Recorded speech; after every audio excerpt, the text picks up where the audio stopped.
ಪರವಾಗಿಲ್ವಮ್ಮ. ಶ್ರೀಮಂತರ ಮಗಳು ನೀನಾದ್ರೂ ನಿನ್ನ ಬಾಯಿಂದ ಸೊಕ್ಕಿನ ಉತ್ತರ ಬಾರದೆ ಸಾಹಿತಿಗಳಿಗೆ ಉದಾರ ಹೃದಯದಿಂದ ಕರೆಯುತ್ತಿರುವ ತಮ್ಮ ಹೃದಯ ಎಷ್ಟೊಂದು ವಿಶಾಲವಾಗಿದೆಯಲ್ಲಮ್ಮ.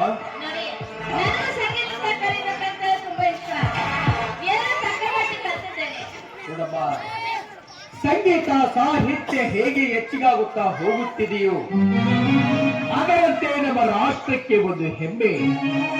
ನೀನು ಸಂಗೀತ ಹೆಚ್ಚಿನ ಅಭ್ಯಾಸ ಮಾಡಬಹುದಮ್ಮ. ನನ್ನ ಹೆಸರು ಮಾದೇವ ಕವಿ ಅಂತ. ನನ್ನೂರು ಶಿವಪುರಮ್ಮ.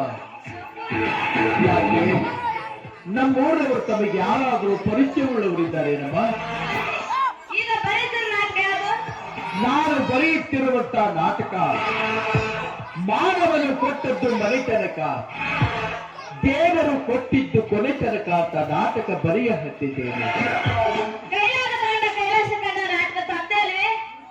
ಅದು ನಾನು ರಚಿಸಿರುವಂತಹ ನಾಟಕವಲ್ಲ, ಅದು ಎಸ್.ಎನ್. ಕಣಿವೆಯವರು ರಚಿಸಿರುವಂತಹ ನಾಟಕ.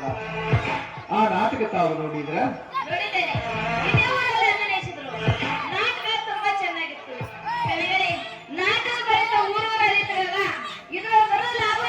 ನೋಡಮ್ಮ, ಲಾಭ ನನಗಾಗದಿದ್ದರೂ ಸರ್ಕಾರಕ್ಕೆ ಒಂದು ಸಾಹಿತ್ಯವೇ ಊರುಗೊಳ್ಳಿದ್ದಂತೆ ಅದಕ್ಕಂತೆ ಸರ್ಕಾರ